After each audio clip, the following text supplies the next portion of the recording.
a partir de ahora empiezo a responder a Julia con toda mi admiración, a este programa maravilloso, y bueno, a dialogar para poder lograr por ahí un intercambio productivo en la dialéctica de la agenda de nuestra patria. Ojalá haya más y más y más de estos debates por todos lados.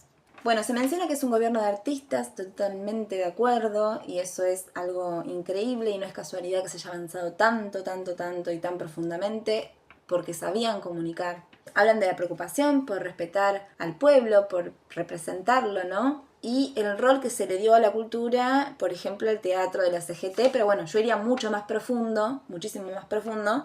Son esas partes que justamente están muy tapadas, ¿no? Su labor intelectual y su llegada a la cultura es algo que está muy minimizado. Entonces cuando yo lo encuentro como, bueno, mirá cómo le daban lugar al teatro de la CGT, al teatro popular, al teatro callejero, en los grandes teatros. Sí, eso es un montón, pero no es lo único. O sea, eso es uno de los detalles de todo lo que hizo. Ya ayudó a organizar realmente a todo ese frente cultural. Desde antes de la llegada de Perón ya venía intercediendo en la cultura. Imagínense después, ¿no? Era mucho el protagonismo que tenía. Yo siento que hay una idea crítica de que Perón era un milico y Evita era manipulable, o una mirada así, ¿no? Yo creo que no, que él era, al principio estaba fascinado y que después empezó a recibir cada vez más presiones por su entorno y esas presiones se trasladaban sobre Eva, y eso sí está bien retratado en las escenas de Stergoris, que por ahí no están del todo contextualizadas, ¿no? Lo que ellos plantean en ese momento donde pasan un corto de Stergoris es que se lo ve a Perón como diferente a ese tipo fuerte que uno se imagina. Pero en realidad lo que sucedía era que esos conflictos de pareja existieron porque se la obligaba a Eva a ceder en un montón de cosas a través de discusiones emocionales, ¿no? Eso es ponerle el cuerpo, eso es la angustia que después algunos, como su confesor, dice que era imposible de poner en palabras, pero que la fue consumiendo por dentro. Imagínense hacer una película protagónica y que te censuren. Imagínense si ella no tuvo que luchar por ser ella misma en esa relación, ¿no? Y cómo habrá afectado que los sueños de ella sean atacados por sus enemigos y cómo los que rodeaban a Perón no la querían a ella, y ella era la representante del pueblo en el peronismo y era la que presionaba para que Perón no se aleje de los intereses del pueblo en función de aquellos otros a los cuales todo el tiempo tenía que estar cediendo y negociando y que lo iban rodeando en sus vínculos cotidianos. Es muy importante entender cuánto de la cotidianidad y de lo personal realmente te va moldeando en lo político. Por eso cuando discuten a Feynman, porque bueno, discuten a todos los intelectuales que puedan tener algo de izquierda dentro del peronismo, desde este programa están discutiendo una mirada evitista, hablan todo el tiempo del evitismo y esa Evita que reniega de Perón. No es que renegamos de Perón, es que somos feministas, es que entendemos cuál es el trabajo de ser la que sostiene espiritualmente la empatía de un otro. Evita se tomó el laburo de que Perón no se corra de su lugar de sentir por más poder que tuviera. ¿Saben lo que es enfrentarse al envilecimiento del poder, al miedo que te genera perder todo lo que tenés? Porque el poder no solamente es tener algo, es el miedo y el pánico de perderlo, ¿no? Entonces eso hace que vayas cediendo.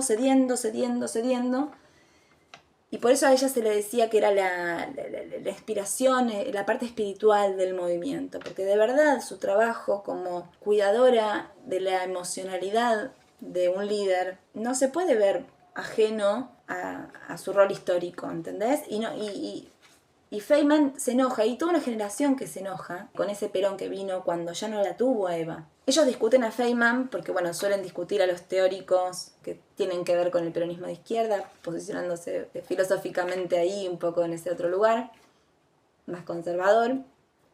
Pero bueno, con mucha ternura igual. Les quiero decir que bueno, que Feynman, toda su mirada es una representación de toda una generación que se le rompió el corazón.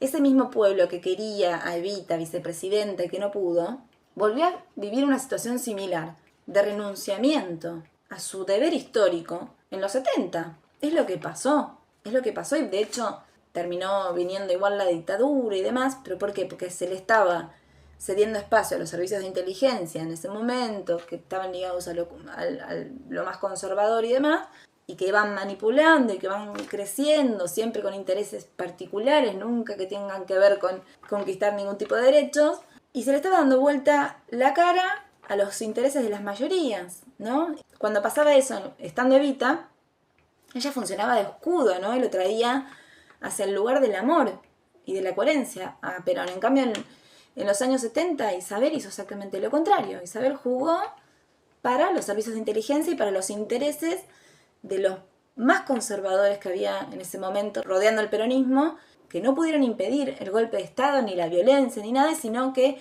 fueron haciendo como una especie de transición hacia la desidia absoluta que fue la dictadura después, ¿no? Entonces quienes sobrevivieron a esa dictadura viven con el dolor de los 30.000 desaparecidos por la tibieza de un Perón que no es que estaba más viejo y demás, sino que no tenía ese apoyo y esa guía emocional que le diera la fuerza para no caer en los vínculos tóxicos del poder, que también caía cuando estaba Evita, pero que ella sabía controlar. Entonces quienes hablan de Evita como la gran líder, en realidad reivindican la pedagogía, reivindican ese rol revolucionario de ella, la empatía como bandera, y están enojados con ese Perón que no supo ser el mismo y ser coherente como si hubiera estado ella. Y aparte porque hay toda una invisibilización de la figura de Evita por aquellos que reivindican a Perón como un dictador, como un líder militar, cuando lo quieren poner como una doctrina vaciada de sentido crítico. Quienes se dicen evitistas en realidad están reivindicando el modelo peronista que es antitotalitario, que se basa en la pedagogía, hablaba de ternura y que no traicionaba a sus grandes seguidores, ¿no? Pero son contextos, porque en realidad ya cuando sucedió el renunciamiento a la vicepresidenta, se vivió esa primera diferenciación, ese primer quiebre en el peronismo, ¿no? Al obedecer a los intereses externos. Quienes se dicen evitistas, por ejemplo, son como el padre Mujica, que había renunciado a su cargo dentro de la última gestión de Perón porque no estaba de acuerdo con las lógicas que se estaban dando. Él, por ejemplo, quería establecer un plan de viviendas, darle a la gente directamente las herramientas, los subsidios y el trabajo para hacer sus propias casas, y no, ya se estaba transando para generar negocios inmobiliarios y intereses corruptos y bla. Entonces, esa crítica de ese Perón totalitario tiene que ver con el desgaste que hubo en esa época de esa coherencia que se reclamaba, ¿no? Por la cual piensen que si hay tanta gente que dio la vida, es muy doloroso plantearlo sin esos anteojos, porque es no entender que estamos hablando de un proyecto de país y un proyecto de vida para esa gente. Julia Rosenberg entonces se queja sobre esa comparación entre Evita y el Che, y me parece que ya respondí bastante cuál es mi mirada. Y se pregunta por qué Eva es una de las personas más narradas. Bueno, también contesté que a través de su figura hacemos discusiones coyunturales. En este momento quizás la mirada de ellos representa más la mirada de Moreno y la mía puede llegar a identificar un poco la gente que sigue a Kicillof. Julia Rosenberg habla muchísimo de La razón de mi vida, dice que es su libro favorito, cuando la propia Eva, en su último libro, ese que sí fue censurado antes de morir, dice que no lo escribió ella. No entiendo por qué se afirma todo el tiempo un texto que no es de su autoría y que habla realmente de manera a veces muy violenta del rol de la mujer, ¿no? Y está planteado al principio de la gestión del peronismo como una forma lavada de decir otras cosas, ¿no? Y ella no estaba de acuerdo, ¿eh? Ella lo dice, no le gustó esa experiencia. Yo creo que hay una romantización de ese libro, y mientras que siempre se ningunea el otro, por lo menos se lo menciona en este programa, pero la mayoría ni siquiera se lo menciona, ¿no?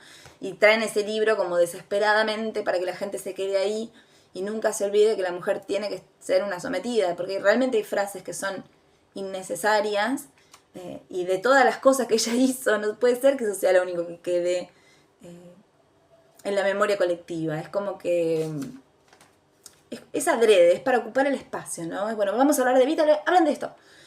y hablan de lo peor. Evita es un montón de otras cosas, no es la razón de mi vida, ahí hay mucho de Evita, pero Evita es mucho más. Y en la difusión del libro La razón de mi vida existe una idea patriarcal de que toda mujer se tiene que someter como ella lo tuvo que hacer en esas letras. Romantizan el libro diciendo que le dan dimensión política al amor, cuando en realidad la dimensión del amor es un escudo. Ella usa, y ellos mismos después lo admiten, ¿no? Usa la sumisión con respecto a la figura de Perón como un escudo para poder filtrar las otras ideas que vienen después. Hablan en un momento de que Eva se convierte a partir de la llegada de Perón y en realidad, bueno, ellos mismos después lo revierten diciendo que no, que ella tenía toda una trayectoria previa a la llegada de Perón. De hecho, ella era mucho más mediática, eso lo agrego yo. Y bueno, es algo que se ha negado históricamente porque se la quiere subrogar, ¿no? Se la quiere, como siempre, lavar para que no haya alguien que le imite en la historia. Para que no se siga reclamando ese lugar o evolucionar por encima de ese lugar. Los pasos que Evita dio para las mujeres en la historia fueron tan grandes que se retrocedió increíblemente y que no se logra establecer ese mismo lugar. Es muy interesante cómo Julia cuenta todo el cambio de la identidad de Eva y todas esas metáforas que implican que le hayan negado el apellido y cómo ella después recupera su apellido de soltera y invierte su nombre. Ella era Eva María y después fue María Eva, y cómo después de ahí fue Evita. Para no ser señalada como roja, que en ese momento se la combatía a los rojos en Europa, ella no podía decir que era comunista o marxista. Sin embargo, acá mismo mencionan que en el plan quinquenal había muchísima perspectiva de género y una forma muy integral de ver los derechos humanos. Bueno, eso es una forma de marxismo aplicado. Está buenísimo que resaltan la historia de la madre de Eva, que era una mujer muy poderosa y ya fue dando esos primeros pasos que le sirvieron de ejemplo, ¿no? En un momento de la charla menciona que les llama la atención que aparece un texto tal cual de las cartas de Evita en la película La Pródiga. Y eso es porque no saben que los guiones de la película La Pródiga los escribió ella y usó sus palabras. Y se nota en la adaptación y en esa comparación que yo les recomendaba que hagan de la versión original, que es la española, cuál fue la mano, cuál fue el arte de Eva, y qué bien hecho que está. Era una gran directora de cine, fue una gran guionista, fue increíble ese trabajo. Es increíble cómo la complejización de la figura de Evita siempre gira alrededor de negar el poder que ella tenía. Rosenberg admite que su rol como dirigente política no estuvo tan trabajado, lo cual me parece brillante, que dentro de la propia intelectualidad que la interpela a ella, se puede hablar de eso, ¿no? De esa crítica, del lavaje de cara que se le hace y de lo poco que se cuenta su poder como organizadora. Que aparte de ese poder lo ejerce desde un lugar, reitero, lleno de pedagogía. Al no hablar difícil, al no parecer una mujer interesante, una gran intelectual, porque no era la postura que ella tenía que tomar para llegar a los pueblos, no se comprende su enorme inteligencia. No tenemos esa capacidad de ver que existe otra forma de comunicar y esa enorme inteligencia atrás. Entonces se la minimiza, se le achica su rol de estratega, ¿no? Ellos dicen que la mirada de Montoneros niega a la Evita organizadora y que se queda con la Evita revolucionaria, que se quejaba, que planteaba un sentido crítico dentro del movimiento peronista, ¿no? Pero no es así. Montoneros piensan que nace en la resistencia previa a la llegada de Perón y justamente era la Evita que quería la llegada de Perón, la que estaban reivindicando. El cordobazo, sin ir más lejos, fue una revolución nacida en las universidades que tenía también la bandera de Evita impregnada y que mezclaba esa Eva con el mayo francés y que todavía no había una vuelta de Perón en puerta. Por lo tanto, la imagen de una Evita montonera no es necesariamente la desobediencia de Perón. De hecho, son los que lograron la vuelta de Perón. Son quienes trabajaron desde las bases rotundamente para que Perón vuelva. No es una rebeldía de por sí. La rebeldía vino después. Aunque esa rebeldía después sea un paralelismo del renunciamiento, sea la repetición de ese mismo pueblo negado, y sea el patriarcado frente al pueblo y la antesala de una AAA que demacró por dentro el propio movimiento, que después sería destruido. ¿No les suena algo si llegan a leer en la historia otros procesos históricos? Se van a dar cuenta que suele suceder, ¿no? Que los movimientos populares se los infiltra, se los transforma desde adentro y les van quitando sus componentes revolucionarios mediante la burocracia, entre otras cosas, si no es la violencia directa, atacando a los sujetos que por ahí distribuyen el poder y bueno, concentrándolo. Podemos hacer, por ejemplo, una comparación con el Papa para entender esta depreciación estratégica de la comunicación con respecto a la figura de Eva, diciendo que desde el momento que Bergoglio empezó a tener un discurso más progresista o combativo, los medios de comunicación de Argentina empezaron a desdeñar el protagonismo que tenía la religión, la iglesia, del discurso público. Y si lo mencionaban era de una manera más neutral, bajando el tono de la incidencia cultural de toda la religión, con tal de no levantar el discurso de un solo sujeto. Hay un momento donde dicen que no hay doctrina sin Perón y que la gente muere por personas y no por ideas. Eso negaría por completo a los 30.000 desaparecidos. Perón ya estaba muerto y siguieron luchando por su pueblo y por un proyecto colectivo, ¿no? Fíjense cómo ahí se nota a las claras cuál es nuestra diferencia política. En una niegan que exista esta posibilidad de un inconsciente colectivo, de un proyecto colectivo, un héroe colectivo. Y dicen, no, bueno, no hay doctrina sin Perón, la verticalidad, sigamos la orden del de arriba, ¿no? Eso es concentración de poder. Y eso lo que termina generando en el cerebro de quien consume esa información es que no tiene que haber un sentido crítico, sino que hay que pertenecer a un grupo, a una masa, y ser funcional a un proyecto que van a ir definiendo otros en función de los intereses y la dialéctica de sus juegos personales, ¿no? Porque muchas veces encima estos discursos están ligados a la explotación de la militancia, pero no en el ambiente conservador. El ambiente conservador es mucho más consciente. Quizás no se plantea una militancia territorial, no van a los barrios a darle de comer o a apoyo escolar a alguien o a hacer un festival o lo que sea, entonces no hay un trabajo no pago tan sacrificado, pero es cierto que cuando vos alejás al discurso político de la distribución de poder, o tenés un deseo personal o estás siendo explotado y no te das cuenta, ¿no?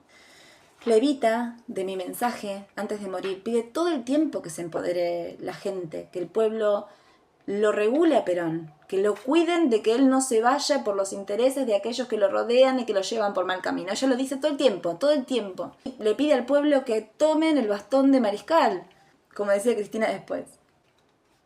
En definitiva, negar a la Evita revolucionaria es reivindicar el sometimiento de la mujer en la política.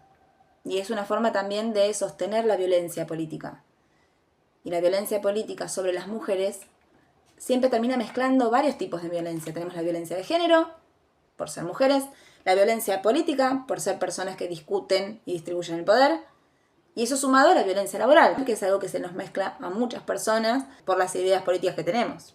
Ellos destacan que cuando se murió Evita, Perón mantuvo la construcción de ella, por ejemplo, en los lugares de las listas, como si lo tendría que haber eliminado. La realidad es que no, que se fueron perdiendo un montón de conquistas de género hasta llegar a la fusiladora, porque en esa dialéctica de poder era, bueno, ceder,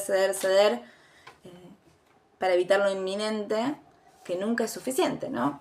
Evidentemente a la derecha nunca le alcanza, al mezquino nunca le alcanza cuando vos no sos del todo mezquino. No existe un ceder y negociar con lo mezquino, existe el perder. Estoy totalmente de acuerdo con esa definición que hacen del peronismo como el protagonismo de las mayorías y la organización del trabajo. Es impecable. Y es la puesta en marcha del modelo socialista. Bueno, cuando vamos a la foto de renunciamiento, obviamente aparece el relato, no lo niegan, por lo menos esta vez ya no se niega, pero sí en un momento dice que ella seguramente no quería el cargo, negando su llanto, negando ese abrazo irónico, ese abrazo injusto, esa furia popular, ¿no? Si ella organizó el acto donde iba a salir elegida, ¿cómo puede ser que se naturalice su renunciamiento? No, era demasiado estresante para ella. No, ella quería ser vicepresidenta. Ella tenía que ser vicepresidenta. Ella se merecía ser vicepresidenta. y al día de hoy lo tenemos que recordar como el primer acto de violencia política que asesinó a nuestro movimiento en la raíz de su semilla democrática. Fue un autoritarismo absoluto, quitarle los honores a la banderada de toda, a la banderada de toda una humanidad. De ninguna manera Evita no quería ser vicepresidenta. Se la bancó llorando, se la bancó enferma, se la bancó muriendo. Pero ella quería ser vicepresidenta, ella se merecía hacerlo. Y por favor, dejemos de negar este acto violento de la historia que inauguró toda una serie de violencias que hasta el día de hoy seguimos lamentando. No se puede achicar algo tan terrible como que te saquen los honores de tu trabajo. Ellos mismos dicen que si llegaba Evita era que llegue el movimiento obrero organizado al poder y que detrás de su ausencia hubo un enorme avance del conservadurismo. Entonces, ¿cómo puede ser que pongan como excusa que ella no quería? ¿Cómo puede ser que digan, otros no, en este caso Cabaret por suerte, otros han dicho que era porque estaba enferma? Si pusieron a otro que estaba enfermo y se murió antes.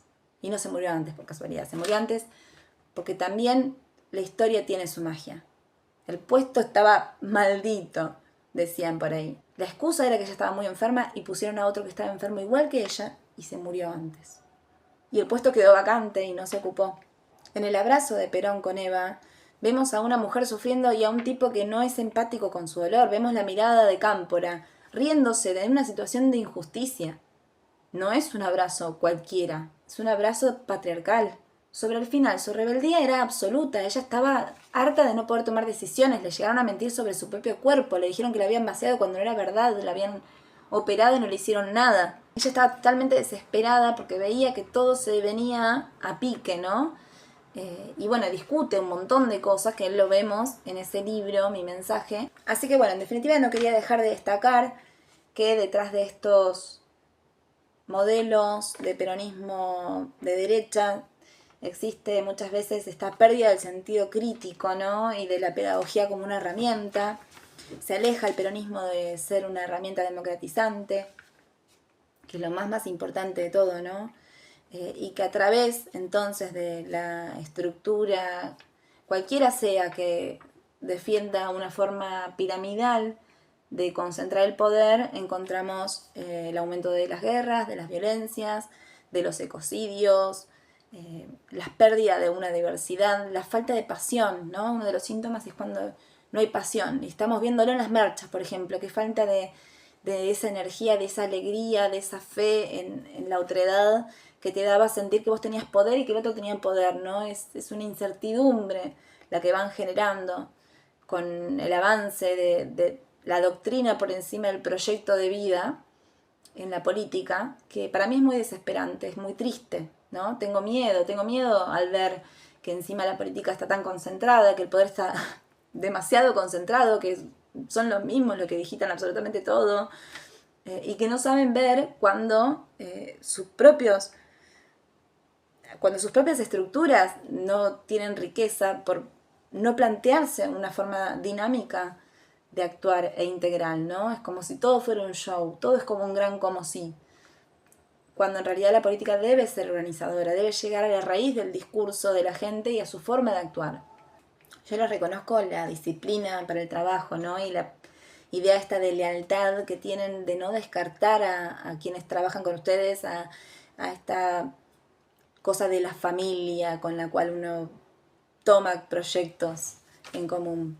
Pero la idea de lealtad tiene que ver con lealtad a las ideas, con la lealtad a un proyecto. Primero la patria y después los hombres, decían, ¿no? En realidad es eso, la gente logra ver en la política una herramienta y una forma de vida cuando esta es una constructora de su destino. Y la lealtad tiene que ver con estar al lado de quien persiguen y señalan por haber defendido ese destino, por defender lo justo, ¿no? Siempre está el bullying a quien hace algo diferente en la política. Es una de las formas de la violencia política. Bueno, lealtad es estar al lado de ese al cual están castigando por haber hecho algo diferente. Porque seguro que eso que está haciendo va a generar un cambio y después alguien va a poder hacer lo mismo y mejor porque ya no va a ser tan señalado. Y es así como se logra cambiar el mundo. Entonces, la lealtad es un concepto que excede los intereses personales.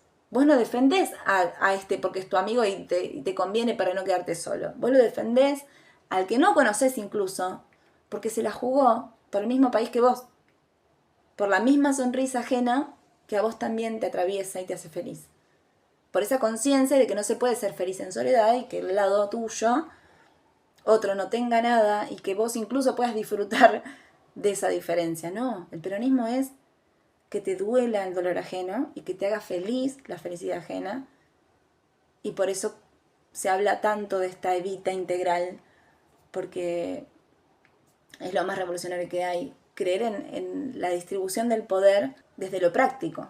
¿Y qué onda con Dios? No lo preguntaron. No hicieron una comparación entre Evita y Cristo. ¿Por qué? ¿Por qué? ¿Por qué no se lo dieron a ese lugar? Si eran lo mismo. En su discurso, en su historia, en su forma de haber sido relegados, en las traiciones que recibieron, es tanto en común la historia de Cristo y la historia de Evita. Por favor, cuéntenla. Sobre todo ustedes que creen en Cristo. Y en todo ese legado y tienen con quién discutirlo. Evita es el legado de Cristo, es lo mismo. Como ícono de lo dañado por la injusticia, como la otra mejilla que le dio siempre a la desidia ajena, como mártir, como líder, sobre todo como líder. Negarla es sobre todo perderse la oportunidad de seguir aprendiendo de ella, ¿no? Es achicarla y suprimirnos con ella un montón de conocimiento. De alguna manera hay un reconocimiento de esas discusiones que Evita tenía para poder sostener el rumbo político del país, pero no del desgaste emocional que eso puede llegar a generar, ¿no? No es gratis discutir con tu pareja y que tu proyecto de pareja esté en el medio de un proyecto de país. No es gratis, el desgaste emocional es muy grande y eso contribuyó a la salud de Evita. Contribuye a la salud, la política en general. Y están quienes se terminan disociando de su psiquis para poder tolerar esa relación. Y ahí es donde la política termina generando psicopatía. Entonces es muy importante que podamos entender esas relaciones que hay entre lo personal y lo político y cómo Evita pudo haberla enfermado, tener discusiones permanentes por distribuir el poder, haber puesto el cuerpo. Cuando yo militaba en la Cámpora, en esa época en la que luchábamos por la ley de medios, era tanto el malestar, era tanta la explotación también que teníamos para poder contrarrestar esa idea de que éramos vagos, éramos sobreexigidos y lo dábamos todo y era por la historia. Y era por la historia y era porque Evita nos había enseñado a que todo el sacrificio era por la historia. Evita no es anti algo dentro del peronismo, simplemente es un planteo de integralidad, de coherencia, es muy gramsciana su mirada de la política. Se la puede leer desde Mao Zedong, se la puede leer desde muchísimos filósofos que quieren esa integralidad. Por eso esa comparación con el Che Guevara, ¿no? El ser desde todos los puntos de vista una persona coherente, ¿no? Pero para poder hacer eso tenés que bancarte la diversidad y tenés que bancarte ser diferente. Entonces, eso es lo que más tenemos que destacar de Eva. El haber soportado la diferencia. Porque Perón no dejaba de ser un militar que tenía como antecedente a San Martín. Tenía un montón para imitar que hayan trazado el recorrido que él hizo en la política. En cambio, ella era la primera, ella era la distinta, ella era la que podía ser la loca. Y que fue la loca y que se bancó ser la loca y abrir el camino para un montón de otras. No solo por mujer, sino por venir del pueblo, por venir de abajo, por ser artista, por ser revolucionaria, por ser sudaca, por donde la mires.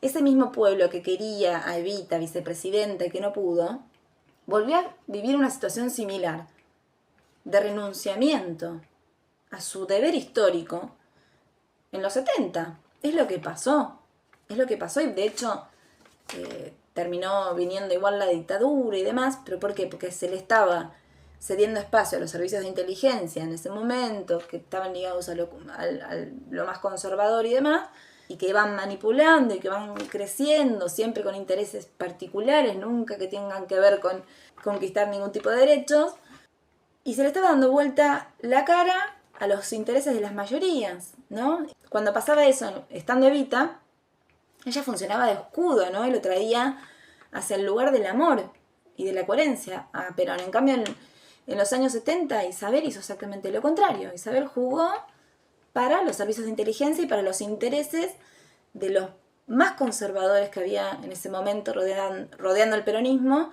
que no pudieron impedir el golpe de Estado, ni la violencia, ni nada, sino que fueron haciendo como una especie de transición hacia la desidia absoluta que fue la dictadura después, ¿no? Entonces, quienes sobrevivieron a esa dictadura viven con el dolor de los 30.000 desaparecidos por la tibieza de un Perón que no es que estaba más viejo y demás, sino que no tenía ese apoyo y esa guía emocional que le diera la fuerza para no caer en los vínculos tóxicos del poder, que también caía cuando estaba Evita, pero que ella sabía controlar. Entonces, quienes hablan de Evita como la gran líder, en realidad reivindican la pedagogía, reivindican ese rol revolucionario de ella, la empatía como bandera, y están enojados con ese Perón que no supo ser el mismo y ser coherente como si hubiera estado ella. Estamos hablando de una crítica que viene de quienes hablan de antisurdos, antiprogres, tienen esta mirada que a veces es ligada a la mirada libertaria y que habla de, bueno, la defensa de un sistema medio fascista, ¿no? Esta mirada woke y los progres vagos y que en realidad somos personas que venimos a plantear comodidades y no ideas superadoras. Por eso se niega en la mirada sobre Evita su condimento revolucionario, pero también la censura que ella vivió. Se la invisibiliza y se la niega, y también odian y temen a esa Evita con sentido crítico, ¿no? Esa Evita que te apoya, te banca, pero te discute, y te mueve la vara, y te dice, seamos mejores, evolucionemos, vamos para acá, seamos mejores. Y nunca me voy a cansar de decir que ella era una gran intelectual que tuvo que reducirse para no incomodar y que aparte decidió como estrategia seguir hablando en idioma del pueblo. Ella tenía un acervo, una capacidad de aprendizaje, una inteligencia extrema. Desde chica se manejó sola en todo lo que hizo viniendo del interior de un pueblo y resistiéndose a la prostitución, ¿no? Lejos de todo lo que plantean como mito, existen las pruebas de anécdotas donde a ella se la presiona en el ámbito artístico para tener relaciones sexuales a cambio de progreso, y ella se organiza con sus colegas para que no las abusen y no las acosen. Evita era una luchadora en contra de la prostitución y de eso tampoco se habla. Ella hizo su camino con las secuelas de haber sido abusada y violada y sin permitir que la prostituyan.